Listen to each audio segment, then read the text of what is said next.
I'd like to call the meeting of the Board of Trustees to order. Good afternoon and welcome to today's meeting. Over the past few months, I've had the privilege of attending many campus events, from academic showcases and performances to community celebrations and student-led initiatives. Founders Week was fantastic in October. What I have witnessed firsthand is a university full of energy, talent, and momentum. President Nolan described the university as being on the move. Well, we're following him. He's always on the move, and the university's going right behind him. And I see that clear evidence every day. This weekend, I'm particularly proud because I know this student. ETSU student Kaya Powers is in the running for the Rhodes Scholarship. Any of you in this room that has met Kaya knows that she is very deserving of this chance and this opportunity. She is our third finalist in as many years. It's an extraordinary achievement for any institution and especially rare for a regional public university. We are incredibly proud of Kaya and are cheering her on as she represents ETSU on this national stage. Correct me if I'm wrong, but she's competing right now, correct? Right now. So say a little prayer for her. Also representing ETSU globally was our iGym team, which recently traveled to Paris to present research on hidden hunger. It's a form of malnutrition that affects over 2 billion with a B, worldwide. Their project builds on the work of Dr. Tiwanu Sun, who received the prestigious New Innovator Award from the Foundation for Food and Agriculture Research. This is yet another example of ETSU's growing influence in the field of synthetic biology and the many ways our students are engaged in hands-on learning and our real-world impact. All right, ready? Although he prefers to keep the focus on our students and faculty, There's a picture. I would be remiss if I did not also take a moment to congratulate Dr. Brian Noland, who was inducted into the Tri-Cities Business Hall of Fame last night. This recognition speaks to his leadership and the role ETSU continues to play in shaping the future of our region. I know I have him very nervous, but for those of us who attended last night, got to see some pictures of Dr. Nolan in his younger days. So I'm not sure those still won't show up somewhere. He's still in his younger days. Yeah, he's still in his younger days, but he was sitting on the hood of a Camaro. Let's just say that. That was my favorite picture. Looking ahead, I encourage everyone to join us on Monday evening, November the 17th, for our annual Holiday and Light celebration at Alumni Plaza. This family-friendly event has become a beautiful campus tradition, and it's a wonderful way to kick off the holiday season. And finally, I hope to see many of you at the home football game on Saturday, November the 22nd. As we celebrate Military Appreciation Day, it will be a powerful reminder of our gratitude to those who have served, John Lernberg included. Thank you for being here and for your continued support of this great university. I'll now ask Dr. Green to call the roll. Thank you, Madam Chair. Trustee Allen? Here. Trustee Ayers? Here. Trustee DiCarlo? Here. Trustee Farmer? Here. Trustee Fry-Clark? Trustee Grisham? Here. Trustee Lundberg? Here. Trustee Ramsey? Here. Trustee Summers? Here. Trustee Treadway? Here. Trustee Vora? Here. And Chair Stigall-Jones? Here. You have a quorum. Thank you. Dr. Green, do we have any individuals who have signed up to speak to the board as part of the public comment portion of the agenda? You do not, Madam Chair. Okay. Trustees, you will find minutes from the September meeting in your materials. Do I have a motion to approve the minutes? Do I have a second? Second. Are there any questions, comments, edits, or discussions regarding those minutes as presented? Seeing none, all in favor, please say aye. Aye. Any opposed? Motion stands. I'll now, early this morning, the Academic Research and Student Success Committee met. I'll now turn to Trustee Ayers for an update on her committee's work. Thank you. We had one action item and 4 information items this morning. Provost McCorkle presented a recommendation to approve the submission of letter of notification to the Tennessee Higher Education Commission to establish a new Master of Science in Environment, Health, and Disaster Sciences. This new degree program will require 30 to 33 hours and will prepare graduates to address complex issues in the fields of environmental health and disaster sciences, which are fields with positive employment projections. This program will draw on the existing strengths of several departments here at ETSU, including the Tennessee Climate Office and strong partnerships with numerous state agencies, including the Tennessee Emergency Management Agency and the Tennessee Department of Health. The committee voted to approve the submission of the letter, and I think this will be coming online fairly soon and certainly meets where we hope to be, that being in real time, meeting the needs of our region. Next, Dr. Hoff and Provost McCorkle presented the results of our 24-25 quality assurance funding process and provided an explanation of ETSU's performance on the 6 standards that apply to ETSU.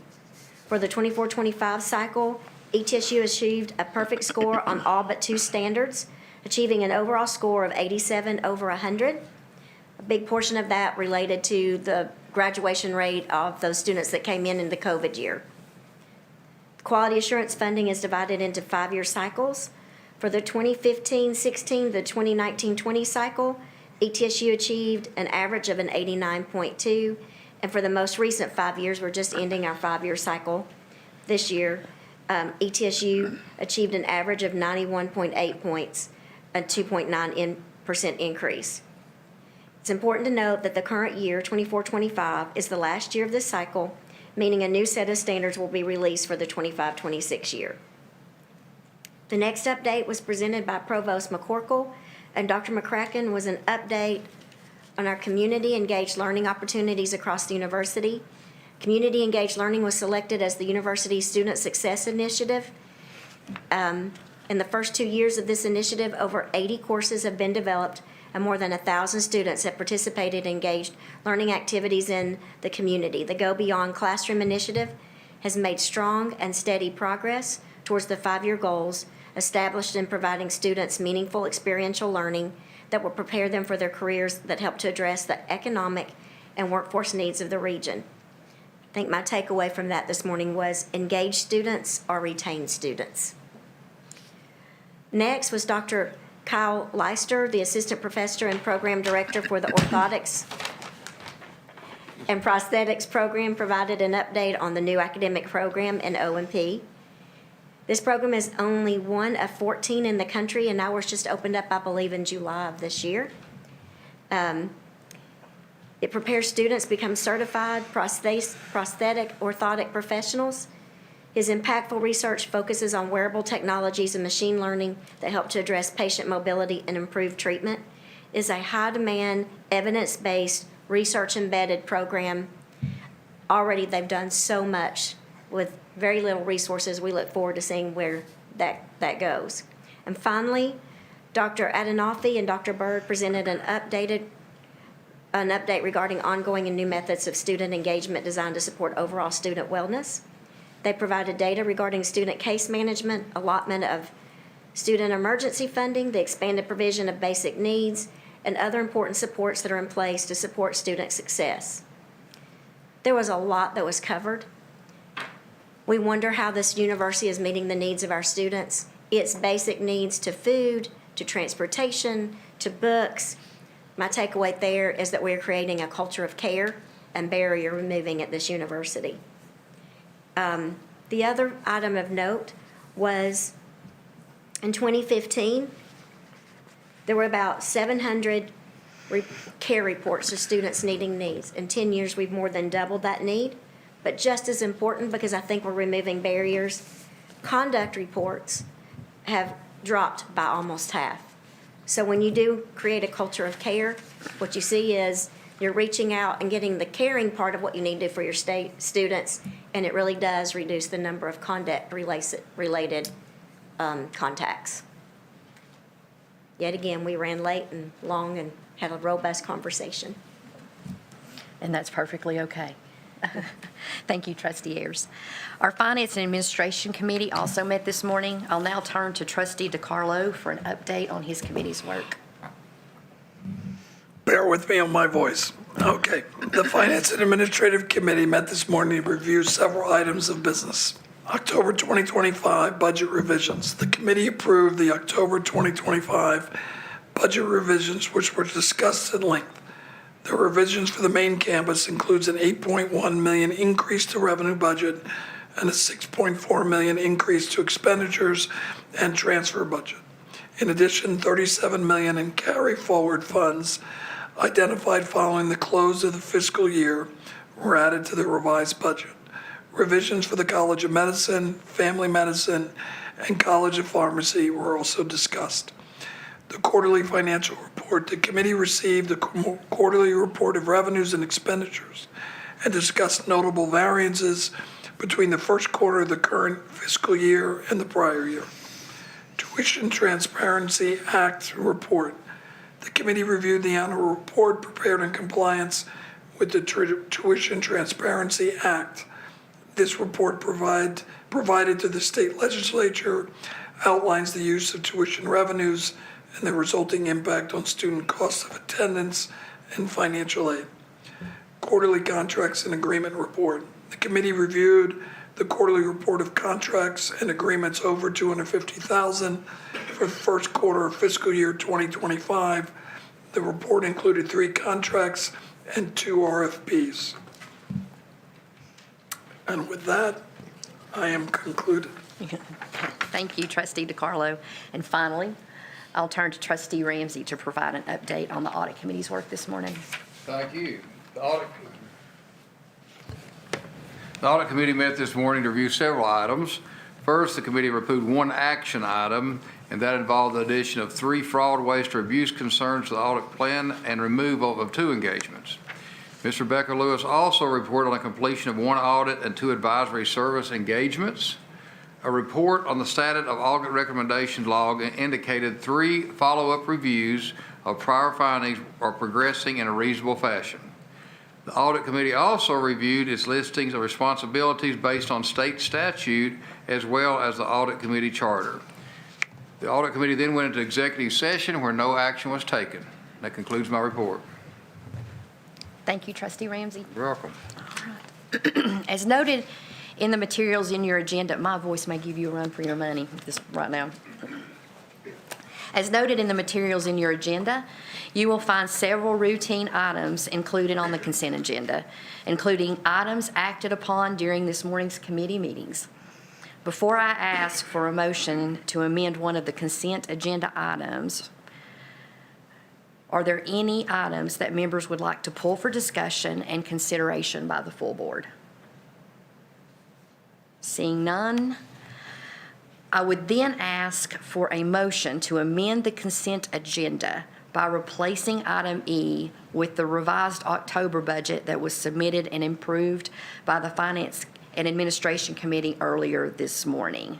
Is there a second? Thank you. Any discussion?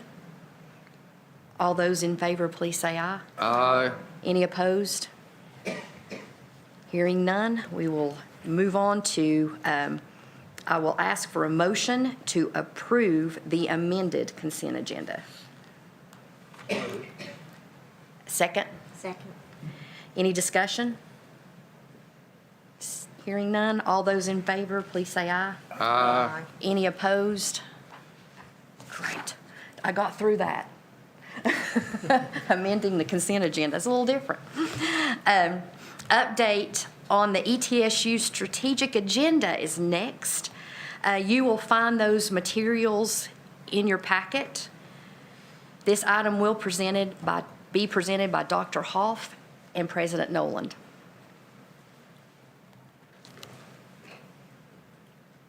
I think I'll do most of it, if it's okay with the chair. Okay. Thank you all, and I'll try to be as quick as I can. I know we have a long agenda. The kind of things that we're going to cover today are important foundational items. For those who are aware, the Tennessee Higher Education Commission discussed its higher education master plan this week at their meeting. which will inform some of the steps that we take next. It will not change the strategic vision that we set, but it probably will highlight areas that we may seek to add to our strategic agenda, and we'll talk a little bit about that. I want to start with the public purpose for higher education. I always like this slide because if I was in a business type format, I'd be presenting to you all a return to shareholder value. And for public entities, the return to shareholder value are these things. We created an accessible and affordable education that improves workforce through degrees and research and economic development. This is the planning timeline. An important item here is in 2013 toward the top, you can see that the Tennessee Drive to 55 was created, in which the governor and several leaders throughout the state encouraged us all to seek for all Tennessee, or 55% of Tennesseans to have a credential by 2025. Well, that's 2025, so that timeline's ending. I said we should just declare success and move on, but there'll probably be a little more work before that happens. The Higher Education Commission, I see that some of the people who have served in the legislature smiled at that because that's what you do when you've done a job well done. The big thing, though, is that we need to set our next North Star. And if you watch the Tennessee Higher Education Commission, they indicated that this fall they're going to spend some time discussing that. And there was a press release in the last couple of days that Tennessee has joined the Lumina State Attainment Collaborative along with 16 other states. I was fortunate enough to go to Indianapolis a couple of weeks ago and spend some time with Louisiana and Kentucky and a couple of other states talking about how they set their attainment goals. Texas was one. And so I think you're going to see something come out that's a little bit more expansive, whereas the Drive to 55 was kind of narrow on the current kind of credentials we could offer in the credit environment. I think you'll see something a little broader. So we'll give you more information as we get to that. This is what our current pillar system looks like for the strategic agenda. It very closely mirrors that public purpose of higher education. That's not by accident. These are the things we say that we're going to provide. This is also the point where I like to just go ahead and emphasize that sometimes I think higher education gets a bad rap for focusing on too many things in their strategic plan. Right? You hear a lot in strategic planning literature that says you need to be very narrow. What are the top 3 things? And all this is important, but I'm not making moisturizer. I'm trying to build economies of scale through discipline-specific education.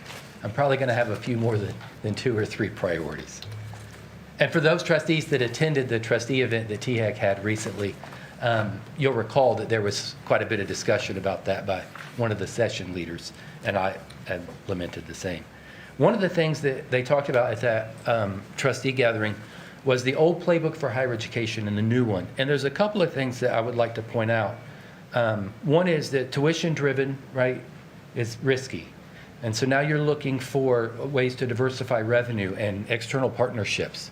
I think that you've seen this year and will continue to see ways that ETSU is doing that. And then the other thing is that I would like to point out, they have in here the old playbook is the expanding physical campus and new buildings. We're not done with the old playbook yet. Regional public universities were the last to get what's left, so let's not close that door on new buildings quite yet because there's a couple more we probably need to get the things done that we want to do. But that doesn't mean that ROI, workforce alignment, and alternative credentials are not important. They are very much important to us. One of the things that I get the opportunity to work on in another role that I have for the institution is opportunities in professional development, adult education, and transfer degrees. You're going to see a lot about that in the coming years. Feel free to stop me anytime. I have no problem discussing any of this. And I'll spend a few minutes on these slides for the trustees who weren't able to attend. There was quite a lot of robust conversation in Murfreesboro when THEC presented their plan to the trustees. And the cornerstones of this are aligned, achievable, and agile. I think there's a lot of ways that our plan lines up, but I'll start with agile. It's proactive and it's data informed. One of the few things I bring to any party is a lot of data that probably would put people to sleep. But this institution loves it and we use it well. And I think it's one of the reasons why we've been so successful. The other thing is we really are proactive. And part of that is from the influence of the board. You keep us thinking about what's next. And although it seems like we're always preparing for the next quarterly meeting of the board, it is one of the things that does keep us focused on moving forward. Achievable, right? Accessible and affordable and supported. We talked a little bit in the Academic and Student Success Committee, Research and Student Success Committee this morning about some of the supports that we're putting in place. Because it's not enough just to make it accessible and affordable. We know that if people There's a lot of people in Central Appalachia that are going to come to ETSU looking for a high-quality educational experience that aren't quite ready for the demands and responsibilities that that presents. And so we've created structures that are going to help them get there. And then aligned, right? This isn't just about alignment with THEC or THEC and institutions. They're having conversations, right, with the Office of Workforce Development, with all of these other state agencies that are saying, what piece of this do you need from us and what can you contribute to this? That horizontal alignment across the state is going to have a big impact, I think, on how effective we can be. It's also going to provide opportunities for us to get data from state systems that we haven't had access to before about wages, employment, and outcomes in ways that we can use to help promote better activities. I want to pause there for a minute and see if anybody has any questions. They spent a lot of time on this. I mean, they had what had to be 100 meetings with different stakeholders that weren't just higher ed personnel about what they expected from higher education in Tennessee. So there's a lot of thought that went into it, and I covered it pretty briefly. But if anybody has questions, I'll be happy to answer them after this. So what is ETSU focused on? Brand development. I was actually telling someone last night, one of the more interesting things that I've always thought about is when I first came here, we did a brand analysis. And what it found is if you got more than 50 miles away from the institution, they had a pretty good, we had a pretty good reputation. Inside 50 miles, it wasn't quite as good. And I always thought that was weird because it's usually the opposite. That's very different now. Sometimes your brand development isn't just about what people outside your institution see. It's about what people inside your institution know and feel. Wraparound advising, updating the academic portfolio, and then housing transformation. You'll hear a presentation on that later. Teaching excellence. Right? What happens in the classroom matters. And the classroom isn't just the classroom anymore, right? It's co-curricular experiences. It's community engaged learning. It's online learning. Faculty have had to adjust and institutions have had to adjust. The important things are we maintain rigor, we ensure quality no matter the medium with which you receive your education, and that the master plan allows us to indicate facilities that are going to achieve the goals. Right, the Brown Hall renovation is going to finally give us labs that are better than high schools in the area, which wasn't true a few years ago. Empowered employees, you're going to see some movement around this over the next year. One of the benefits that you have once you implement a new ERP is then you get to take a look at the operational processes that you have in place. We have some consultants around, and I think we're going to take a deep dive on the way that we implement the HR as a practice, and we're going to see some improvements there. So I would expect a bigger list as we go throughout the year. And then Voyager. I just want to take a minute. I've been at 3 institutions that have done ERP transitions on HR and finance. And I really don't think anyone respects how difficult this is. There's a reason that there was a mass retirement right before we did this one. It's because the people who did the last one were still shocked.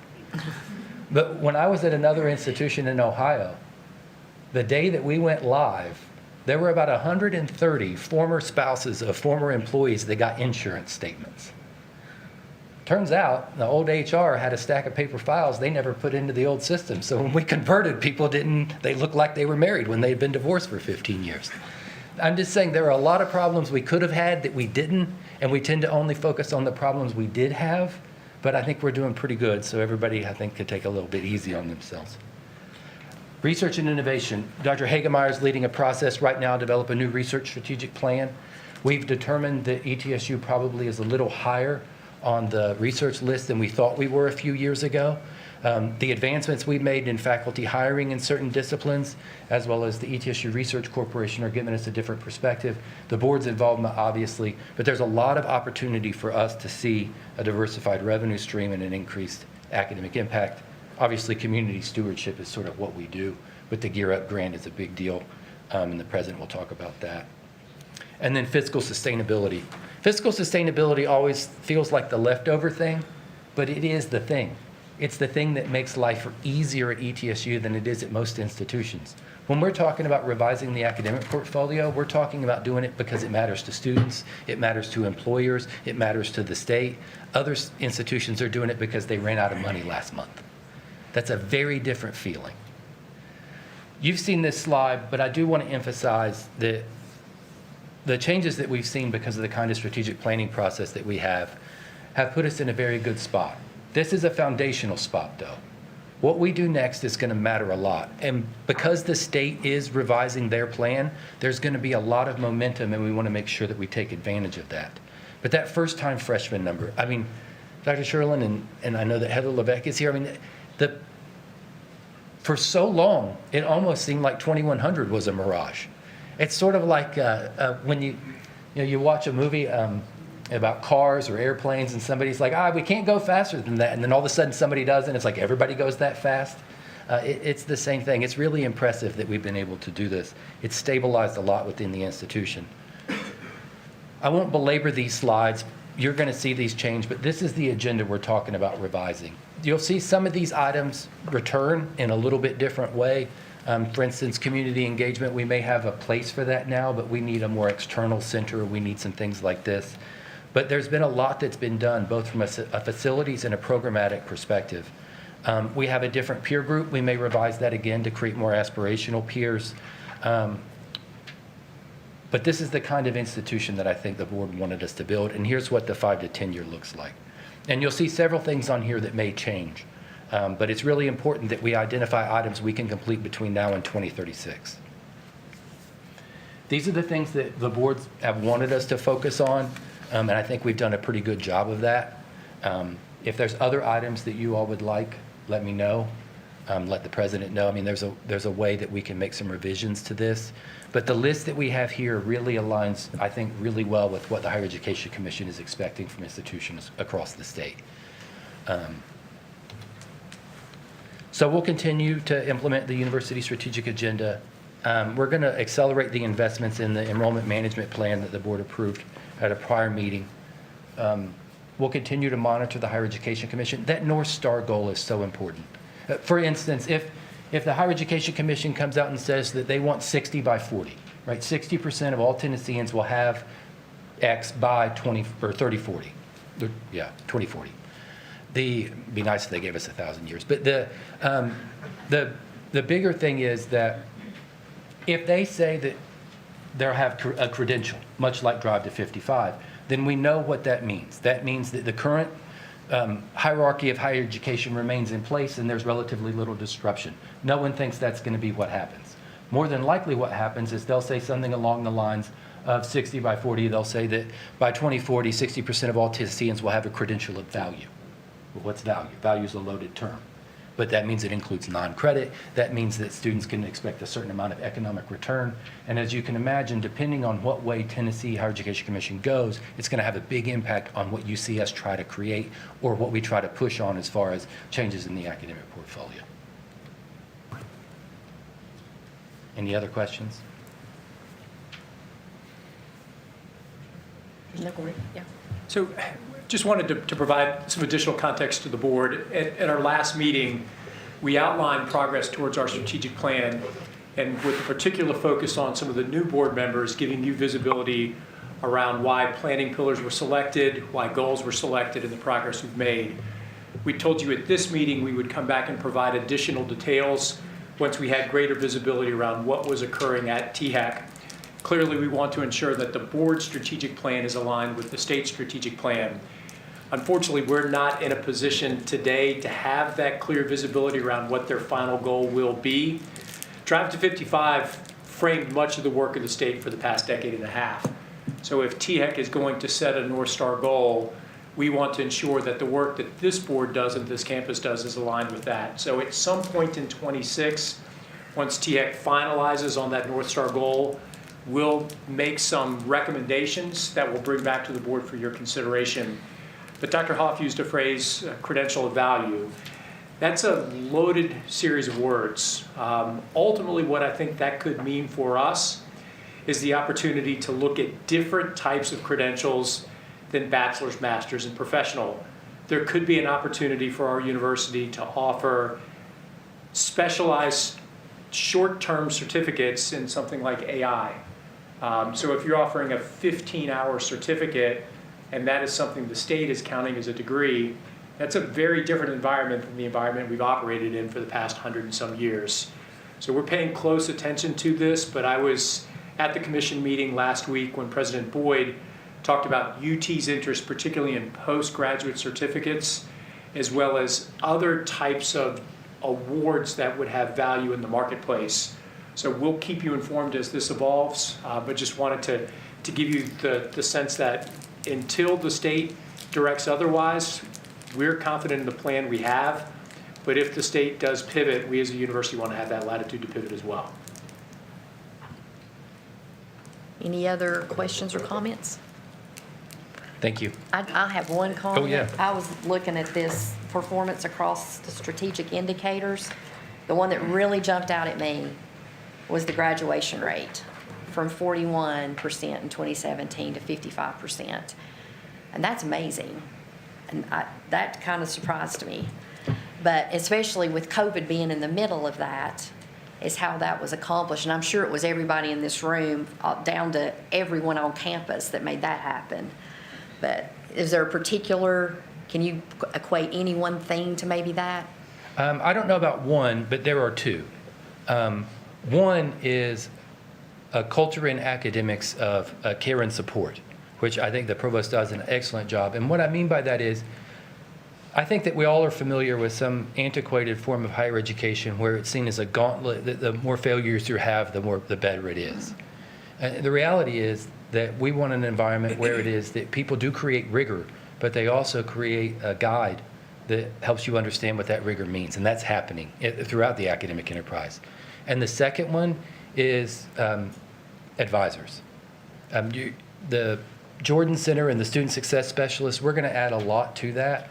But if you go back and look, around 2014 is when the retention rate started to improve. The reason it's 73% in 2017 instead of 66 like it was in 2014 is because we hired 12 advisors. Other institutions did this too. I think we did a little better. But once you get the graduation up to a certain point, what happens is, this is measured on 6 years, but the real improvement happened in the 4-year graduation rate where we went from the 20s to the 40s. That's massive. And the reason that this is so impressive to me is that you're talking about a cohort of students that started 6 years before the point of measurement. So if you're trying to change a graduation rate 3 years from now, you're already 3 years behind. That's what's so amazing, is that we found a way to get students who had already missed some of their educational journey back in and graduated on time. That's impressive. And you all should be very proud about that, because the one thing that I know of that I've thought about a lot since the board came, a lot more than I did before, is the graduation and retention rates. And I know everyone else would say the same. Thank you. Thank you all. All right. Next, we will hear from Jeremy Ross and Richard Swearingen. I think I maybe got that right. They will provide the board with a housing and residence life master plan update. We get to see pictures, right, Jeremy? Well, maps, maybe, not so many okay. pictures just All yet. right. And thank you very much. So appreciate this opportunity. It's a brief update. Dr. Nolan asked if we'd provide an update at an executive staff meeting. And what I'd like to say just quickly before I turn it over to Richard is we have a problem in housing, and it's the best possible problem one can have. We're basically 100% occupied right at that place. So, since COVID, we've seen such a strong demand. And I want to say anything I say today, too, certainly if Joe Sherlin or Christy Graham want to chime in, particularly on numbers or pieces, Sam Mayhew as well. But it's a good problem. And if you look down the commons, you look at the new buildings, the decisions this board has made and what we've done through the master plan, it's working. People want to live here. They want to experience, in addition to the academic program. So very nice problem to have. I think you saw a little under 3,400 beds in Mike Hoff's slides just before. We probably have another couple thousand in the area of people living within a half a mile walking distance. So very good problem. What we're doing now, I'm going to turn it over to Richard, and I'm just going to introduce him, and then I want to talk to you about master planning pieces, things we've submitted to the state, that's official, things we've talked about, options. So today it's not a definitive written in stone, this is where we're going housing, this is more of, this is what we said in the master plan, and here's where we are. But I would like to introduce Richard Swearingen. He worked here in 2010, maybe you ish? 04 to 12. To 12. He has been at the Big Orange, UT, they were talking about other colors since then, and he's come back home. And he's now our executive director of housing. So good hire, Joe Sherlin. We have him back home. We're glad he's here. Turn over a few particulars and then a couple slides, not pictures, Melissa Stakal-Jones, but maps that we can go back and revisit. That'll do. I have pictures. I brought pictures. Thank you. Yes, quick introduction. Just to repeat, Richard Swearingen, I'm the Executive Director for Housing. I am about 5 months in to an 8.5-year career at ETSU and thrilled to be back. Those changes to campus that were just referred to down the spine, I can attest to. I've seen where we have been, I've lived and worked in where we have been, and now I'm back and working in where we are and where we're going, and it is super exciting to me. Before I dive into numbers, indulge me, I want to make sure that we're clear on what it is that Housing Residence Life does, because it is easy. Dr. Bird presented earlier this morning and presented a slide of what people think she does in her office versus what she really does, and I can tell you, after 25 years in this profession, my parents still don't know what I do for a living. That's just the nature of the job. It is easy to look at numbers and business plans and occupancy projections and think that we are in the housing rental business. We are not. Those are the transactional realities that we have to get through in order to get to our transformational mission. So we have excellent staff in our operations area with Dr. Mitchell managing our occupancy. We have excellent partnerships aligned with facilities and financial with our future growth, future construction, current maintenance of our facilities. But at the end of the day, it is the work that is done in the residence halls through Dr. Gurham and her staff of professionals and student leaders that deliver an experience for our students that is engaging and that helps them have an experience of their college time here at ETSU that is memorable and of value. And that is what we always want to be focused on. I believe in the mission of Residence Life. I've made it my life's work. Started in 1994 as an RA. Met my wife, who was also an RA there. We are a Res Life love story. Raised 3 kids. One of them was a little Res Lifeling in her college experience, and my advice to her was enjoy this time. Don't make a career out of it or you'll look like me. Now, have all those warm fuzzies, all those warm, glowing feelings in your heart. We will mash them down where they belong so we can talk about numbers, because that's where a lot of my brain also lives. So here's where we have been and where we are in terms of master plan and growth, starting in the fall of 2016 with 3,021 beds, and we are now in the fall of 25 with 3,363. There was that dip where we hit around 2,849 at the low. So overall, we've added around 500 beds since 2020, and we are at 100% occupancy with students in hotels. We began the fall semester with about 115 students in area hotels while we worked to get them onto the campus. That is, and many people say, and I say, it is a good problem to have. It helps for healthy bottom lines. It helps for making sure that we can predict and forecast and have strong occupancy across the entire academic life cycle of the year. It is not a perfect start for a first-year student to have them arrive and say, here's your bus schedule. We're going to do our best to get you on campus as quickly as we can. And we succeeded at that. We had the hotels emptied within 30 days and rolling into census date, we're still at 100% occupancy. We have had a huge growth in demand. Looking at those occupancy rates, 2020 obviously being a blip, but prior to 2020 we were down at 88.79%, and a strong recovery for fall 21, having experienced that myself on a different campus with worse colors. 89.4% was a strong bounce back. That strong bounce back post-COVID is part of what is informing our need for additional housing. I have in front of me the fall 23 Wachowski analysis for the 5-year plan. They estimated a need for between 275 to 300 beds additional to continue to meet enrollment growth. We met that demand in the fall of 24, going from 3,000 beds to 3,375. However, we met that demand by not building new space, but by expanding capacity in existing space. So West Hall went from double occupancy rooms to triple occupancy rooms.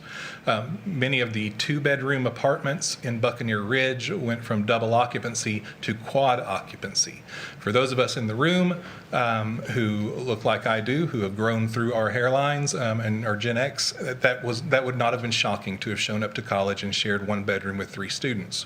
For our current generation of students, it is snug. It is not an optimal experience that we're able to deliver. So we would like to be able to continue to deliver a positive experience to them through truly expanding capacity and then taking some of the pressure off of those overpacked buildings that have been tripled and quadded. So yes. Along with the Wakalski study, there is what my former supervisor used to love to say is a comma but. So the comma but was that they anticipated that we would need 300 beds to meet current demand and projected enrollment. That projected enrollment for 2025 would have had us at 2,125 freshmen coming in. We are currently at the fall 2032 projection, which was 2,202 freshmen coming in. So we are living in the future. Welcome to 2032. Enrollment is strong. I don't have a flying car, but we are well ahead of projected growth. So we need to catch up. Freshman class growth already exceeded those 2330. Oh, I just said that. Interim renovations have been completed to meet our current housing demand. So we have seen some excellent progress with our facilities, bringing them up to speed to match the rest of the aesthetic and the expectations set by the good work that's been done across campus. So Powell Hall has undergone a beautiful renovation. Stone Hall has undergone a fantastic renovation with a miraculous lift as far as the speed that project was delivered. We are happy to be delivering those for our students' experience. We have renovations that are underway to add capacity and modernize our existing halls, and we've added an additional dining facility will be necessary to serve the growing campus community. So we're going to look for that to happen. We have, I talked about that. I'm just going to look here. There is some highlights I wanted to point out here because in case there is a question, there is a change from 24 to 25, 3375 beds to 3363 beds. That is normal. When you do capacity counts, numbers are a little squishy because you have numbers, things that rooms are taken from doubles to singles for ADA accommodations. RAs who requested roommates in prior years don't request. We have facility outages for some rooms. So that's a normal offset there. And then, yes, we are at a capture rate for our freshmen. Currently, we capture 75% of the first-year students who live outside of a 50-mile range. We do not have a first-year student requirement.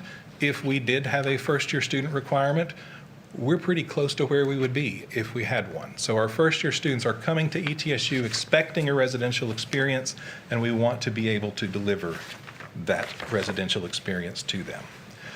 Let's look at our marketplace. Off-campus marketplace, we surveyed out to off-campus properties within a 5-mile radius. We had about 14 respond. We know there's more out there. Really, we had about 8 actually respond. The delta there was pulled off of, or the balance there was pulled off of websites and publicly available information. But we were looking at about 2,901 total beds. These are in apartment complexes that both some of those cater specifically to college students. I would categorize an apartment complex that caters specifically to college students by meaning they rent by the bedroom, they are fully furnished, they require a guarantor on the lease, those types of things, as opposed to the conventional rental marketplace, which rents one person, one lease. There may be 3 or 4 bedrooms in the unit, but one person is responsible for that. They are currently at about 98.43 average occupancy, and their average monthly rent comes out to about $1,005 per lease. So we're looking at who's on the lease, what do they pay, what are they obligated to pay for that lease. If they choose to have roommates or not, that could lower their monthly rent, but actually their obligation, $1,005 average monthly costs for 12 months of occupancy, and that does not cover or include their utilities in most cases, or any of the other incidentals that it takes to live off campus. Comparatively, here's where we are on campus. Looking at 9-month occupancy for an academic year lease, we're breaking our facilities into 3 groupings, 3 buckets of traditional suite style. Those are primarily housing our first-year students. Hotel style, which is what we call Governor's Hall, basically. Hotel style. Governor's is a little different than our other suite inventory in that the bathroom is right there in the bedroom with you. And then efficiencies and full apartments, which are the facilities we want to be able to deliver and hold aside for our continuing and returning students, upper division students, transfer students. The rent rates, as you can see, because you can math, are significantly lower than the off-campus market. On the surface, that's a good thing. Digging deeper, it's part of our capacity issue. We are positioned that we are the bargain in town for a student needing housing.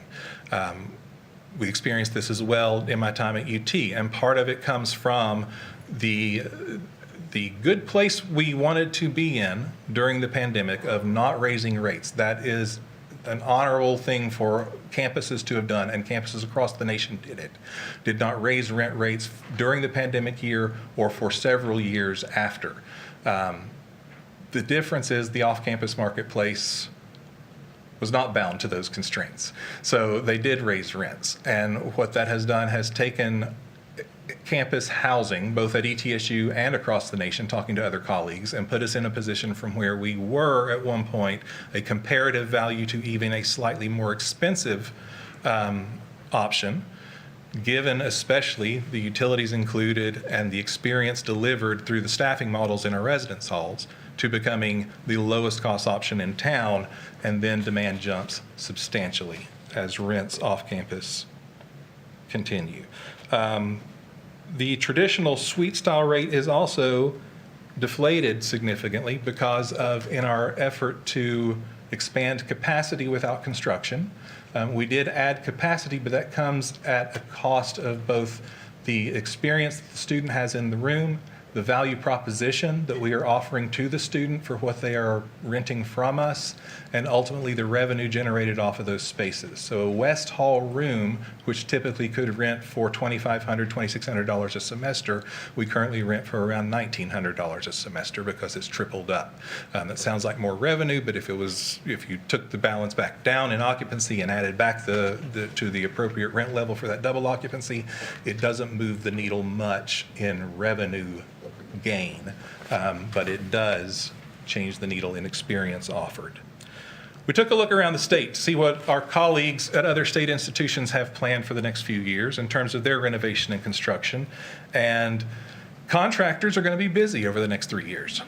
So going into the fall of 28, we're going to see a total, not including ETSU or any plans that we have, of 4,233 new beds across the state. That is a little bit staggering to think of. A lot of those beds will be brand new capacity. Some of those beds will be replacement of existing inventory.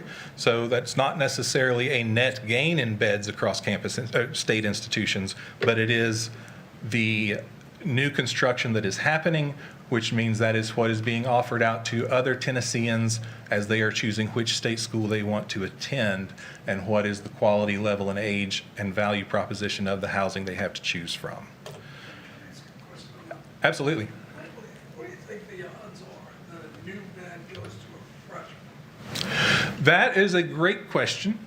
And that comes into intentional occupancy management strategy. And so as we are in talks right now about what types of capacity do we need to add, part of that conversation is what do we want our student population to look like.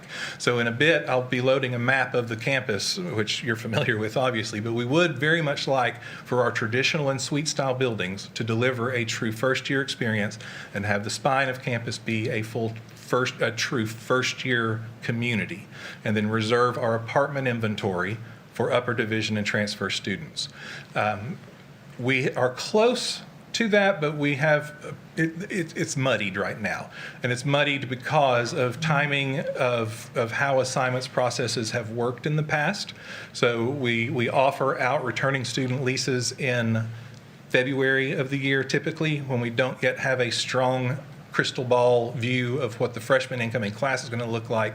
And there have been decisions made in the past where we've said, okay, we would like to have 2,000 returners and the balance of our beds go to freshmen, but I've got 2,500 applications. Let's get those secured while we can, and our returners have. Specifically, is to UT Chattanooga. Mm-hmm. Is that 800 new beds?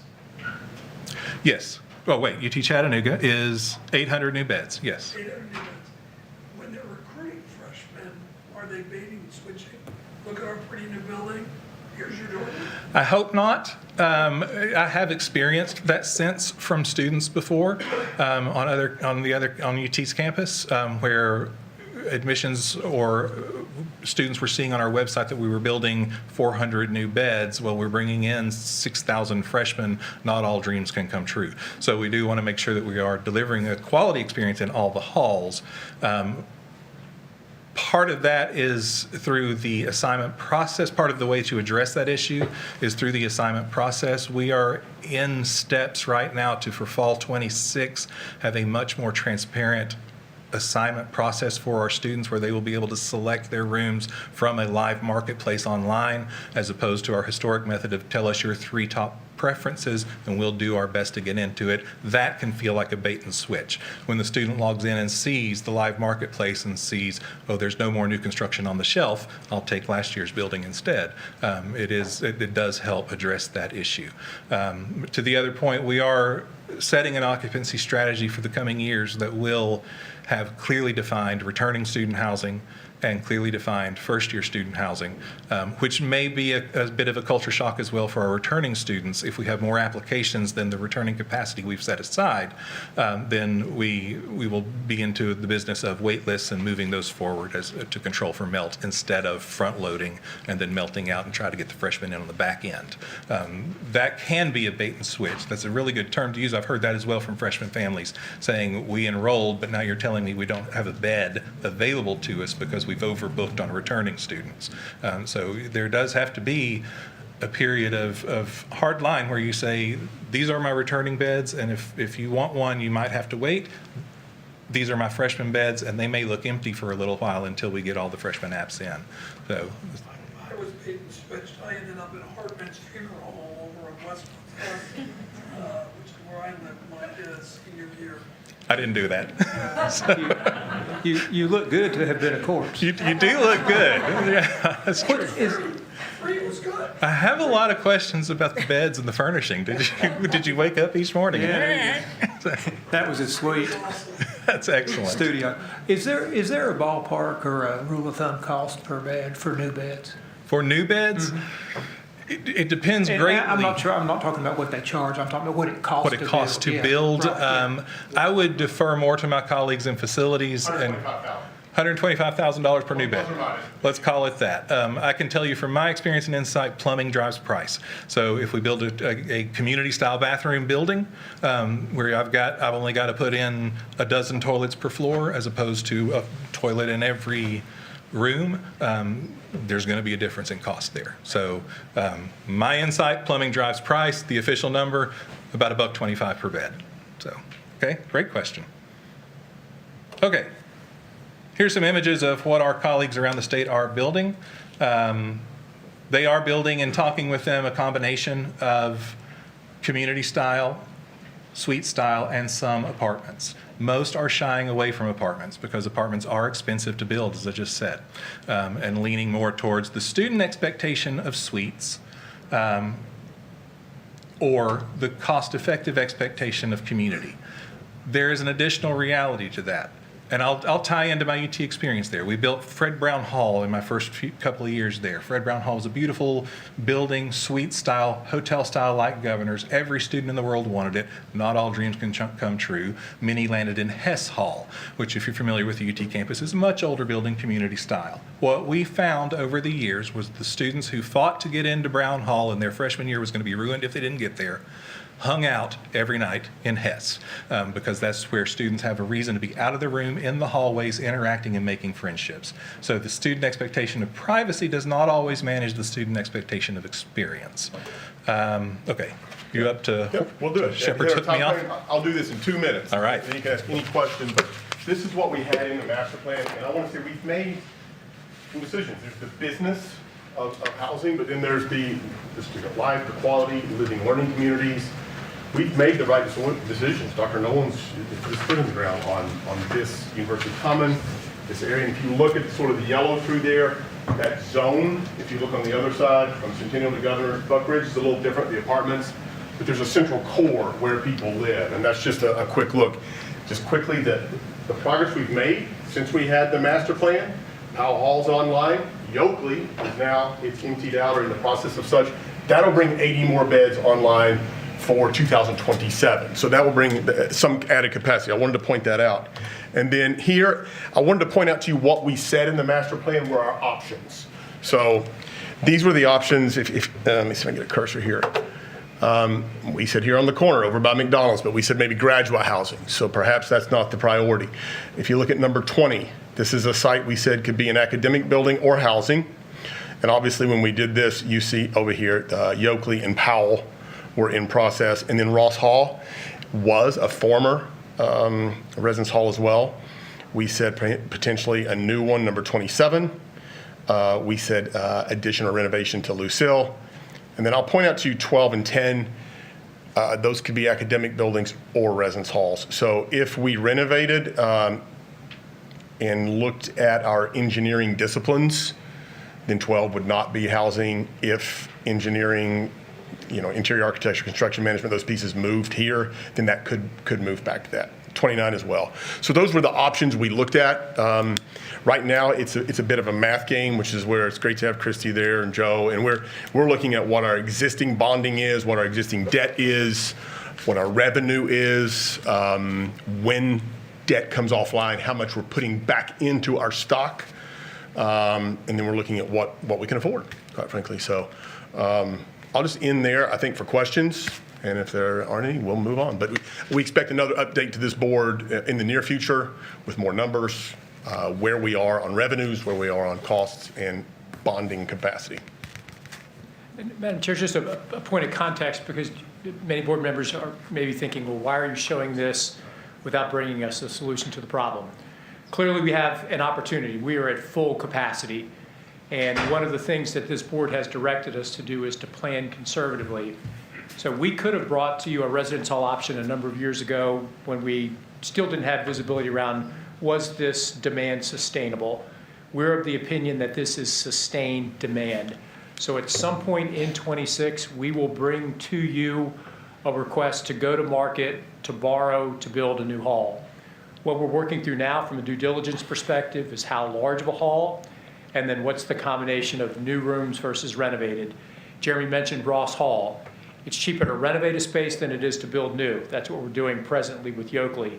So if we take Ross Hall offline and turn that back into a residence hall, that gets us 80 beds. But we still have 250 to 300 more to build. So we're not bringing to you today, we want to build a hall here. We're not bringing to you today, here's the type of hall we want to build. We're just wanting to give you significant advance notice that in 26, we'll bring you the debt service plans and we'll bring you definitive information. But part of today was to see what questions you had for us.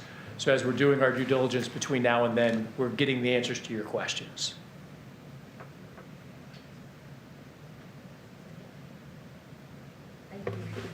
Thanks.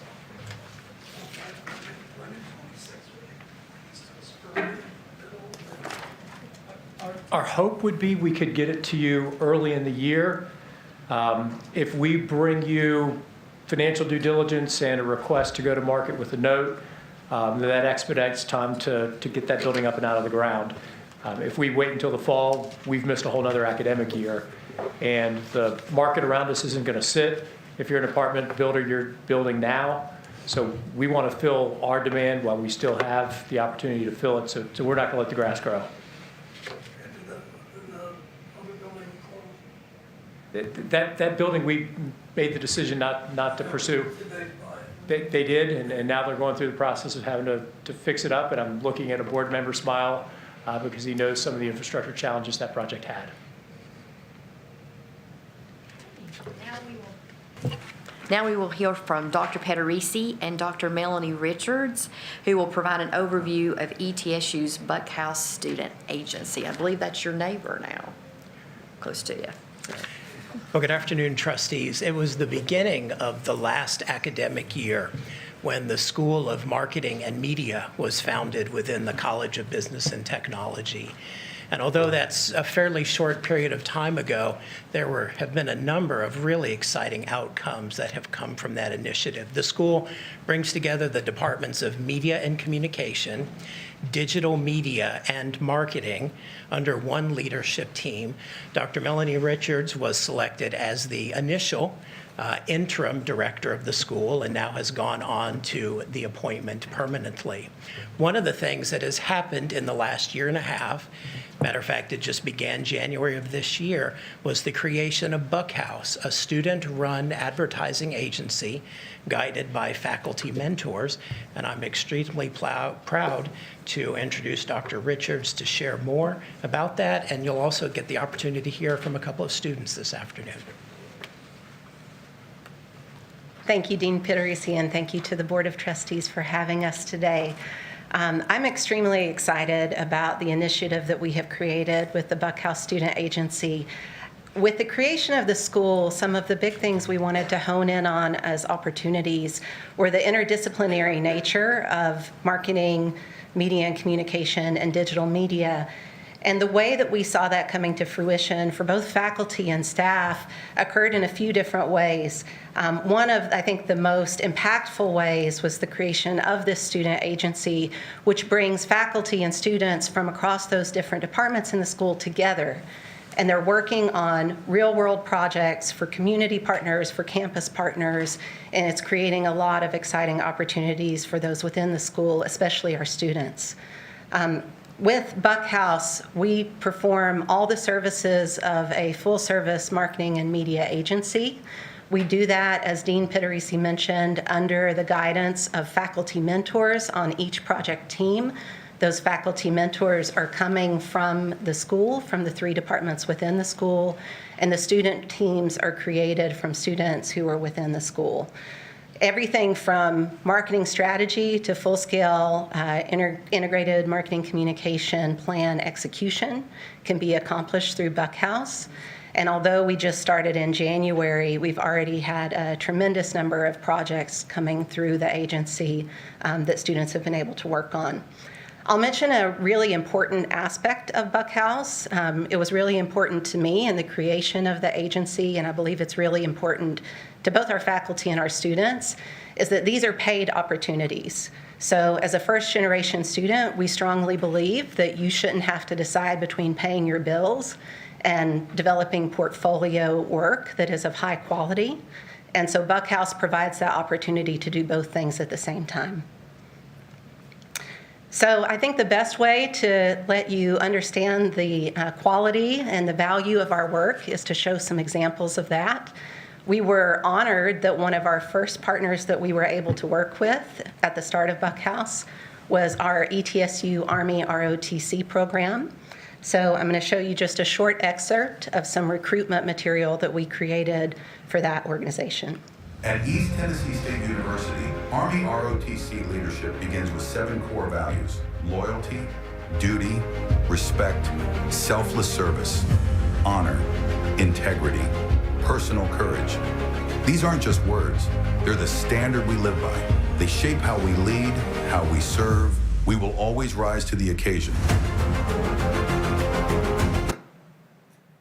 I know that's just a short little bit of content from a much longer piece, but it's something that the ROTC has been able to use successfully for recruiting efforts. And that was produced, again, by a faculty mentor and a team of students who were able to go out and shoot the video in the field with our ROTC partners, bring that back, work on post-production efforts together, and bring that to life. Some other example clients that we have the privilege of working with are within ETSU Strong Brain Institute and their Healthy Workplaces initiative, ETSU's Roan Scholars Program, an external kind of collaboration, but also driven by an internal partner.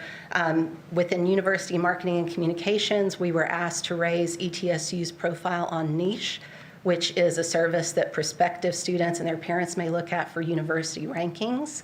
So that's something that we worked on an integrated campaign together to raise that profile for ETSU.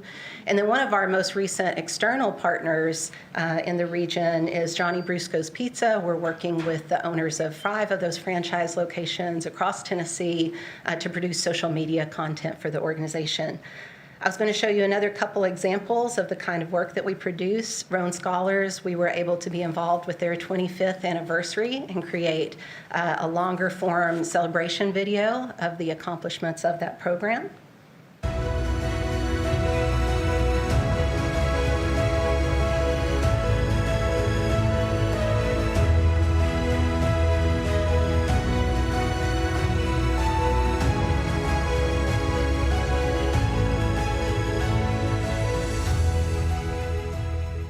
The Roan Scholars Leadership Program is a lot more than a leadership development class. It is an opportunity with intentionality to get in a room with other people who also have those similar skills and talents and passions, to learn from one another, to engage with one another, and to really learn by doing and sometimes failing. To put an opportunity in front of someone, to provide an experience, to challenge someone, but come alongside them to support them as they deal with that challenge, and just to see where that can take someone and introduce them to things they didn't even know existed or wouldn't have tried on their own. That's really powerful, and I see that again and again and again in the Roan program. These students come to campus and pretty quickly become the leaders of the university. So it's not just video content that we're producing. That's been kind of a hallmark of what Buckhouse does, but we also can produce social media content. Some of that's video, some of that's static, print. Again, just about any service that you would go to a full-scale marketing and media agency to produce. I was going to show you a quick example of the Johnny Brusco's content. We're giving away 4 tickets to the next ETSU home game. The Bucks will be taking on the Virginia Military Institute on Saturday, October 11th. Here's how you can enter. Follow our page, share this post, and tag a friend in the comments below. See you at the tailgate. Godspeed, and go Bucks.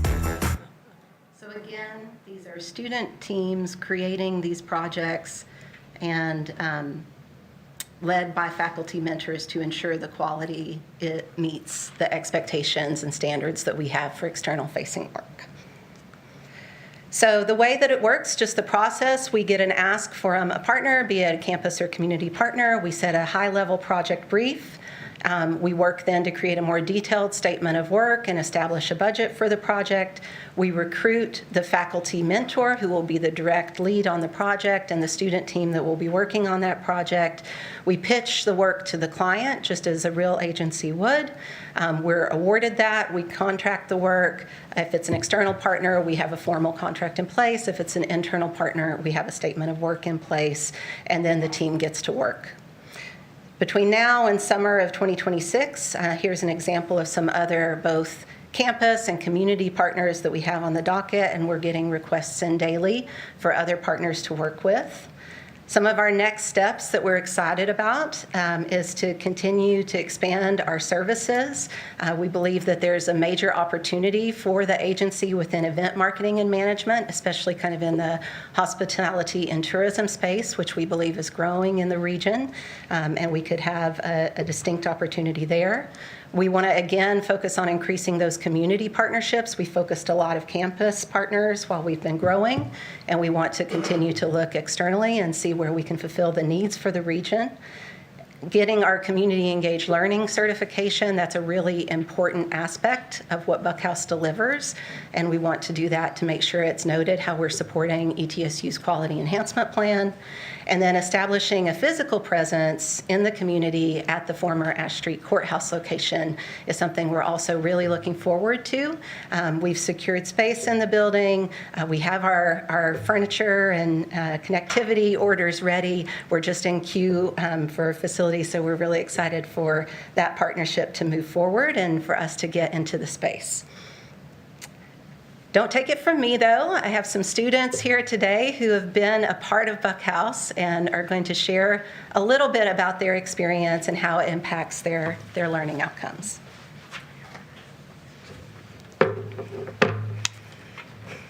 Hi, everybody. My name is Emma Ayala. I'm a sophomore here at ETSU. You may recognize my voice from the clip shown beforehand. I've been with Buckhouse for about a month and a half, and being able to build a professional reputation using the safeguard of our faculty advisors has been invaluable to me. In addition to that, getting to run by content by Brad before it gets to the client to make sure he catches any embarrassing mistakes is also very helpful. Another thing that Buckhouse has taught me is a lot of rules in corporate branding. So being able to navigate that without the pressure of failing has left me feeling much more confident than I would have been without Buckhouse Student Agency. Hello everyone, my name is Carter. You can also call me Carter with the camera. I'm a junior here at ETSU, and I've actually been with Buckhouse since the start, like the video you saw with ROTC, and most of the other ones pretty much. I've been lucky enough to be a part of all of them, almost. And the few reasons why I love working with this agency is professional guidance to meet industry standard expectations through professors that I'm familiar with from classes and so on. Also, the high-level equipment that we're able to work with is like top of the notch. And if you're into content creation or photography, videography, then you dream of working with these type of cameras, and to be able to use those mixed with the professional guidance and also get paid for your experience is the best, you know, everything. It's just all that. So thank you all for letting me speak. So we appreciate the opportunity to share with you a little bit about Buckhouse today and would like to open the floor for questions. Any questions? I guess I misspoke. I thought they were your neighbor already, but not quite yet. Not quite yet. We're hoping soon. It's looking like in spring, spring semester. Yeah. How do you teach the use of AI? This is one of my favorite topics. I'm so glad you asked this. So it's been his thing today.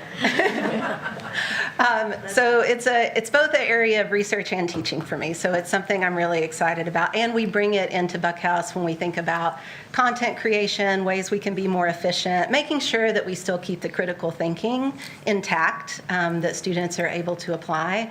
But if there's ways that we can make things more efficient, be it in the creative process or in the project management process, we're absolutely all about that. We're constantly exploring new tools and bringing those into both Buckhouse and then in the classroom as well.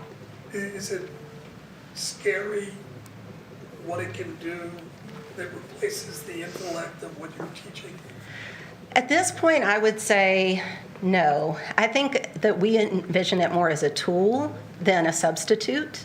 And the critical thought and the strategy behind what we are doing is still very much human-driven. Also ensuring that we're able to meet an organizational partner's goals, I think is very human-led in all ways. So, 20 years from now, you may ask me the same question and I'd have a different answer. But at this point, I think we have very clear kind of guardrails about which role is AI and which is human-led. As long as 20 years from now, I'm not talking to a bot. I hope my avatar is not up here at that point. Any other questions or comments? All right. Thank you. I have seen the entire Rome clip. Oh. It was fantastic. If I had to watch it again, I'd probably need these tissues, but you all do really great work. Thank you so much. It's impressive. Thank you. Appreciate it. Okay, last but not least, our fearless leader. Dr. Nolan will give his president's update to the board. One quick question. Does ETSU own the Ash Street Courthouse now? I should have kept up with that, but I didn't know for sure. No, sir, that building is owned by the city, but we have entered into a multi-year lease with them. That building will house Buckhouse, as you just heard. The Climate Center will be based there. There was a extension of the institution that was downtown. The Tipson Street Gallery has moved to the courthouse. We've got some small business development center activities there, and the College of Business is doing some of its entrepreneurship outreach. But we've got a lease with the city. If memory's correct, it's a 5-year lease, and the terms are pretty favorable. Okay, got to know. Yeah, the city received a $5 million grant from the state a couple years ago to renovate the space, put out an RFP for tenants. and we were the entity that ultimately was selected to fill the facility. Good. I didn't know that. So with that is maybe a little bit of a transition. I want to say to the board, I know today we've had a lot of presentations where we've talked at you. Some of that is by design. We have a multitude of new board members, and we're wanting to give you a sense of some of the depth and breadth of activity that's underway across the campus. But as we pivot to 26, I'm hopeful that some of the things we've set the stage for today can really be discussion items that then lead to action items. You know, the presentation around housing was setting the stage. Clearly, there's a demand for housing across the institution and across the region, and we feel confident enough that that demand will be met, that we're going to bring to you some things around debt service to build a new residence hall. The elements around strategic plan, as you know, much of what we do at this institution is mission-focused and planning-focused. The reason we've been able to achieve a lot of the results that we have go back to the intent to focus on mission and on plan. You know the mission of the university. Dr. Hoff walked you through the planning framework. But I want to give a little bit of a reminder of what we've accomplished this fall as it relates to data, just to set the stage for what comes next. This is enrollment historically across the state of Tennessee. This is enrollment for this fall. You see the differences in enrollment by institution. We as a university are up with respect to first-time freshmen, 2,284. We've shared these numbers with you in the past, but once again, they're grounding, they're stage set. This is where we are, and we anticipate that based on the enrollment work that we have in place, we'll be able to sustain this enrollment growth in the medium to long term. In terms of the composition of that class, we're north of 14,000 students, the bulk of which is undergraduate. You see the growth in those medical numbers. That number will increase by another 25 plus next year as we increase the size of the first year class at the Quillen College of Medicine to 100. So much of this, as you're seeing growth in key areas, that's not growth that happens spontaneously. It's growth that takes itself back to that plan. I want to draw your attention to the area in pharmacy. You'll see this show up as one of our legislative priorities for the year. The growth that has occurred in pharmacy has occurred because of the investments that the General Assembly made in Gatton that allowed us to lower tuition and fees. And our ability to continue that growth will be predicated on an additional investment by the state. But the growth that we've seen this year is growth that has been measured, and you see the programs that have received the results of those investments. But as you look at the freshman class, 2,283, as you heard Dr. Swearingen mention a few moments ago, that exceeds what we are supposed to be 4 to 5 years down the road. But we didn't do it at the expense of quality. We didn't just go deeper into the pool. The level of academic preparation for this freshman class, the incoming GPA is a 3.6. One thing that has changed and will continue to change is the number of students who are coming to the institution from international backgrounds. As we see pressures on entrance, I saw a note today in the Chronicle that the number of students coming to the United States from Africa, particularly the nation of Ghana, is down 42% year over year. Many of our international students are from that continent. So as we look next year and the year out and the year out, I anticipate you'll see some variability in those lines on this chart in future cycles. But as we look to the future cycle, we're already actively recruiting next year's class. In fact, we're more than 60% bringing that class to market. All indicators are moving in the right direction. Our apps are up year over year. The number of students accepted are up year over year. But so are transfer numbers. As I said earlier today, the success of Northeast State is the success of East Tennessee State University. The dip that we saw in performance funding is because of dip in their enrollment a number of years ago. But they have strong classes this fall, and you see that reflected in what we're anticipating to be strong numbers of transfers moving into next year. So as we stand here and close out the calendar year, but look forward to the fall of 26, all indications are fall of 26 will, in many respects, replicate what we saw this year. Many of you have asked me about the demographic cliff, particularly some of the new board members. You read about it in the public press, and if you read about institutions in the north or the Midwest, they've got a very different enrollment story to tell than we do. There is a demographic cliff. It is not fake news, but in the state of Tennessee, the numbers are very different. We lead the state in terms of projected numbers of high school graduates. but that projection is a little bit more diverse than what that population looked like at the beginning of the planning cycle. So that is good news for us. We have more high school graduates in the state of Tennessee. That also makes us ground zero for places like West Virginia University, Ohio University, et cetera, to come and recruit. Randy Boyd shared at a THEC meeting a couple of months ago that there are in excess of 80 institutions who have full-time permanent recruiters who live in Davidson County, just trying to pull Tennesseans to their states. So we've got to be vigilant in the work that we do, not only to sell the story of the institution locally, but to sell the story across the state, because we are in a competitive market, to say the least. I won't go too deep into student success because the chair referenced some of the growth that we've had over time. But just as a refresher, here's retention rates at the university. Started ETSU, returned to ETSU. The goal of the board is 85%, so we have some work to do there. But if we look at started ETSU, return anywhere, these are the THEC numbers, you see that takes us up to 79%. Here's our graduation rates. The highest graduation rate in the history of the university was evidenced this fall. Our goal is 60%, but if you utilize the THEC data, we're at 60%.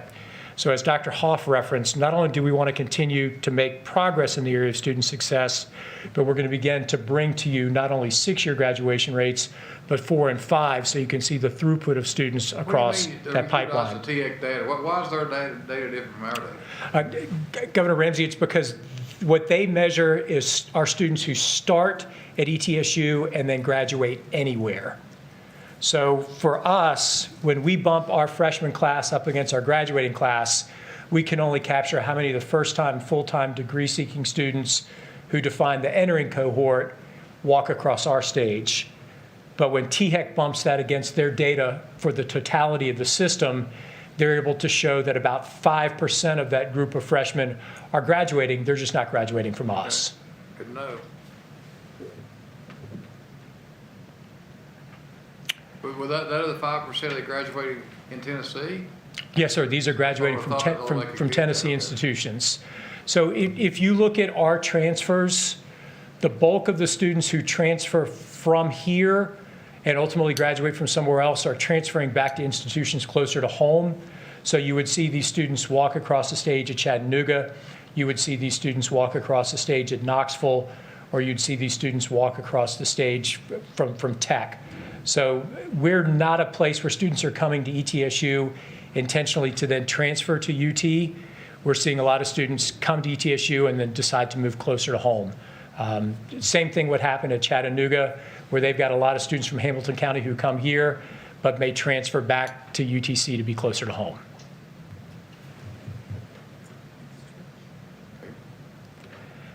So just a little bit of note on budget, and we talked at length about budget today, but as a reminder, about 40 cents on the dollar comes from tuition and fees, about 40 cents on the dollar comes from state appropriations.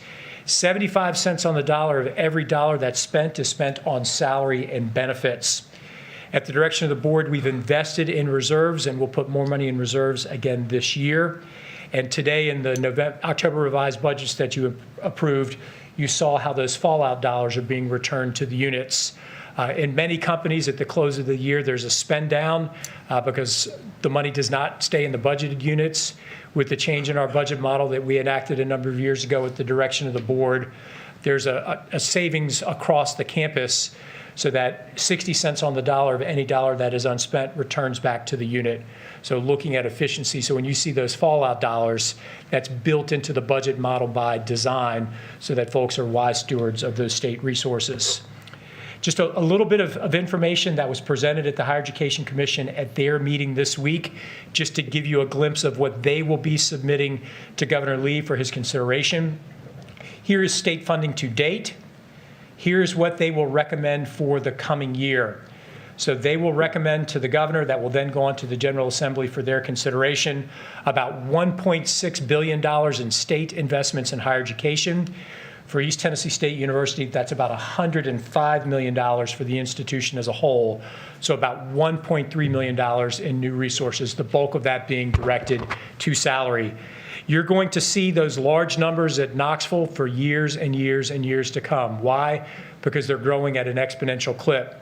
and you've got an outcomes formula that awards increases in production of graduates. So as their enrollment is going through the roof, they're obviously going to produce more graduates. So you're going to see that flow towards Knoxville for years to come. But what's flowing towards Johnson City next year is 1.3 in new state resources, assuming this is the budget that's enacted upon by the General Assembly in the spring. This is a significant change from years past as it relates to the manner that THEC treats capital. For as long as I've worked in the state, institutions submitted projects to the Higher Education Commission. They ranked those projects, they scored those projects, and they had a list. And the work that presidents played was to get your project on the list and then to slowly work your way up the list. That is no longer the case. The commission is taking projects. I don't know why my slide skipped, I apologize. They are taking projects and then submitting projects as a block to the governor. So 18 capital projects will be submitted to Governor Lee for his consideration. Of those 18 projects, a couple of them are ours. One is the Engineering Sciences Building, and the second is utility infrastructure across the campus. Back in the 1960s, the Tennessee Higher Education Commission was created because the legislature and the governor grew tired of all the college presidents lobbying them for buildings. But that's right back where we are now. So our ability to receive funding for these projects is going to be predicated on the work of our staff in Nashville as well as the work of this board. I know many of you have connections within the Capitol and with Governor Lee, and would look forward to conversations with you about how we can tell the story of the need for the engineering building at the university, but also that utility infrastructure. That infrastructure project isn't going to capture any headlines in the newspaper, but it's pipes, it's the guts of the university. This is a proactive investment to shut off deferred maintenance. We are hopeful that this is a project that will receive funding. The engineering building is a big lift, but if we're going to grow engineering, we need a better building than Sam Wilson to do it in. But these are the projects that the commission will submit to Governor Lee for his consideration. Once again, the big one on here is a project involving Knoxville, a $300 million replacement facility for the College of Medicine in Memphis. Would like to draw attention to an action the board took earlier when you approved those budgets. You approved a 2.3% across-the-board salary increase for faculty and staff, but also included in the budgets was a $1.5 million supplemental pool that we'll bring back to you in the spring, hopefully with some additional resources to address market gaps. But I want to draw the attention to the global number at the bottom. One of the points that's in your strategic plan that you've pushed on us is the ability for us to invest in our people. We can only be as strong as our faculty and staff. And from 2022 to 2026, we've invested $25 million in faculty and staff salaries at this university. And we hope to be able to continue to build on that as we move forward. But this just gives you a sense of where these resources have gone. They've gone here. Why is that important? Because we continue to trail our peers. The goal of the board is to close gaps to peers and be at average. So average would put us right at East Carolina, and you can see the distance that we have to close for our faculty salaries to be at the level of East Carolina. I'm just pleased that we're one step ahead of the institution below us there in the green for faculty, but we're still below that institution in the green for staff. So you can see the gap that we have to close to get to 8, and 8 for staff would be the University of Montana. So in the materials that Ms. Graham shared with you in the Finance Committee meeting earlier this morning, she talked some about reduction in the overall employee base of the university. That is vacancy management at work. As we look to become more efficient with positions, we're redirecting those resources towards faculty and staff salaries. So this is not a university that is looking to reduce positions because of financial challenges. We're looking to be more efficient so that we can redeploy those resources towards our faculty and staff. That's an image of what Brown Hall will look like, and look forward to being with you when the day comes that we can realize that vision. As we look at some things we've accomplished in the year, just as a reminder, this is what your staff has completed over the course of the past year. And these are the things that are on the horizon for the academic year that is. And I want to draw your attention to P20, and I'm going to have a slide that talks about Gear Up in a minute. But As you heard the presentation this morning on the work in the student success space, a lot of that is the work of the Jordan Center, and that is high intensive advising to ensure that first generation low income students who start at the university have the opportunity to realize their dreams and receive a degree. There was reference made earlier to our strategic plan. We want to grow research at this institution. We want to be the preeminent R2 in the nation, but the ground rules upon which R2 and R1 are assessed have changed, and we're right on the border of becoming an R1 university. So we'll continue to track this. I think these numbers will dip a little bit with declines in federal funding for research, but nonetheless, letting you know that we have a research strategic plan that is being developed, and the work of that is to ensure that that trend line for research productivity continues to move in this direction. Really pleased to welcome Howard Reddy and his family to Johnson City. He's with us here at the board meeting. He's got big shoes to fill as we move into preparations for a new capital campaign, but just wanted to give you a glimpse of the volume of funding that our foundation raised over the past year, the bulk of which goes towards elements that support scholarships and endowed chairs.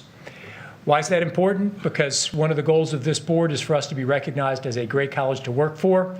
And not only this year were we recognized in key areas, but we made the honor roll for the very first time. And real points of pride as it relates to mission. We talk about the mission of the university at length, and that is because this is an institution focused on making a difference in the lives of the people of the region. That's why we pick community engaged learning for the QEP, so that our students are making a difference before they walk across the stage. But that sense of mission and pride is exemplified in the results here from the Great Colleges to Work For survey, and really proud of the fact that we've made the honor roll for the first time in the history of the university. At the State of the University address, I announced that we had received funding for a federal Gear Up grant. I want to thank Dr. Ronnie Gross and his team for the work that went into the development of this proposal. This grant is $28.7 million, but when you include the matching resources, it's about a $60 million grant. It's among the 3 largest grants that this university has received in its history. And what does this do? It's focused on mission. It's helping to align and create college-going cultures across Carter, Hawkins, Johnson, Kingsport, Sullivan, and Washington County schools. We will, over the course of the next year, hire significant staff on campus, as well as 18 ETSU employees who will be in schools all across the region. But when we talk about P20 and outreach and working with students in middle school to bring them through and create college aspirations, this isn't creating an element that brings them to our institution. This is ensuring that students go to college anywhere. But for those of you who have been familiar with the university for a while, when folks talk about the Kellogg grant that transformed the health sciences at the university, I'm confident that 25 years from now, people will talk about Gear Up and our college-going work the same way they talk about Kellogg and our health sciences activities. I want to quickly reference our legislative agenda. This is a picture that we took with Governor Lee when he was on campus in the fall and went through Brown Hall. That was a visit that I'll never forget, because when it wrapped up, the First Lady said to him, "That building was terrible. We've got to get him some money for this thing." And all kidding aside, our legislative delegation and Governor Lee were able to find the resources in the budget in the past session to fund phase 2 of Brown Hall, which will transform the sciences on this campus. But these are our priorities: support for the TEC formula, support for the recommendations around TSAA, support for the $2.5 million for the Gatton College of Pharmacy. And my point on that final bullet around predictability, I use that word by design. It's very difficult to hit a moving target, but that's what we're being asked to do with capital. As that target moves year over year over year, it's going to be harder for Jeremy and his team to hit it than they have in the past, particularly now when buildings aren't funded based upon need, they're funded based upon politics. So we're hopeful that as things evolve, that they'll evolve back in a way that's a little bit more predictable than it is at the present moment. The chair referenced a couple of these events, and I would welcome the board to be in attendance. Tonight, we celebrate outstanding alum at the university. That event will start shortly after 7. If you're looking for something to get you in the holiday spirit, I would encourage you and your family to be on campus next Monday when we turn on the lights across the institution and open the ice skating rink. The ETSU RTC Hall of Fame will be on the 20th of this month. You should have received invitations by now to attend the holiday concert on the 6th. If you need something to do between 10 and midnight on the 8th, Dr. Sherlin and I will be upstairs flipping pancakes the same way we always do. And then the semester will come to a close on the 13th at commencement. But before bringing my comments to a close, I'd like to cede the podium to the provost, Dr. McCorkle, for a little bit of information about an initiative at the university. So I'll turn it to the provost and then come back and see if you have any questions. Dr. Nolan, thank you. Thank you for ceding time to me to make a short presentation. I get to do great things as provost, and this is probably one of the favorite things that I get to do. Named in commemoration of the year when ETSU was founded, the 1911 Society recognizes 11 of the university's most notable graduates from undergraduate, graduate, and professional programs. Students selected for this prestigious honor have distinguished themselves through exceptional service, scholarly achievement, and a demonstrated commitment to advancing ETSU's mission to improving the quality of lives of the people of this region. Applicants are evaluated on a number of metrics, including academic excellence, sustained service, honors, awards, recognitions, publications, presentations, demonstrated leadership, work experiences, study abroad, etc. Also, we evaluate the strength of their personal narratives. During commencement, these inductees will have the tartan stole draped over their regalia, and they will wear the 1911 medallion. 1911's students truly represent excellence and are a shining example of the mission and values of ETSU. Today, it is my honor to tap one of the students selected for this year's 1911 Society. Ashi Vora is majoring in biology with a minor in culture and health through the Quillen Honors Scholars BS MD program. As you all know, she serves as a student trustee on the ETSU Board of Trustees, representing over 14,000 ETSU students. And she also serves as Vice President of Finance for Alpha Delta Pi. Ashi is the founder and past president of the South Asian Student Association, where she created a lasting platform for cultural engagement on campus. She's been recognized as the Dorman G. Stout Student Leadership Endowment for her impact on campus and community. Dedicated to advancing health equity, she has conducted cardiac research at the Quillen College of Medicine. She served on medical brigades in Panama and India, and she's worked in health policy with the Arthritis Foundation and also Ballot Health. This year, Ashi was named as an East Tennessee State University Rhodes Scholar applicant, reflecting her scholarship, service, and leadership. And in her application, this is what she wrote. Choosing ETSU was not what I had planned, but it has become the most transformative decision of my life. ETSU showed me that improving the quality of life of people in this region requires both skill and community engagement. I came planning to focus on the sciences alone, but I leave transformed by leadership, service, advocacy, and global perspective. My experiences reflect the heart of ETSU's mission, and I am committed to carrying these values into my future as a physician and an advocate, ensuring that the lessons I learned at ETSU continue to shape lives far beyond this campus. Please join me in recognizing and celebrating Trustee Ashi Vora as a 2025-26 inductee into the 1911 Society.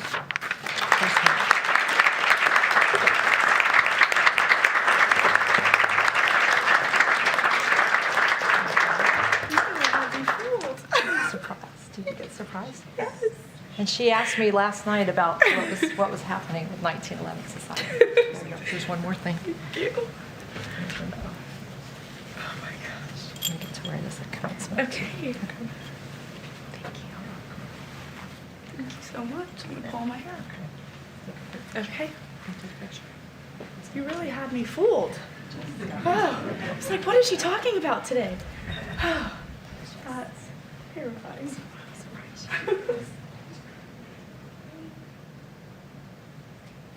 Congratulations. So normally the provost will do this in class. She'll show up in class and surprise students with this recognition. This is the highest recognition that we bestow upon undergraduate and graduate students at the university in a society that's named for the year in which the university was founded. So congratulations on being the first publicly recognized member of the 1911 Society.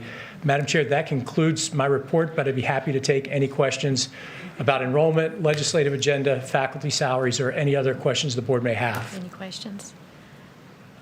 I'd like to point out, I don't think you mentioned this, only 11 students received this, so, and we're very proud of you and honored to serve with you. And you can be my doctor, I promise, if you'll take me. So we're very proud of you. I just want to say thanks to all of you for your attendance today. If I don't see you again before we meet again, happy Thanksgiving. We've already had a little Thanksgiving, and Merry Christmas. With that, is there any other business to come before the board? Hearing none, there is no need to convene an executive session today, so I would like to ask Governor Ramsey for a motion to adjourn the Board of Trustees. I move we adjourn. Do I have a second? All right, lots of seconds.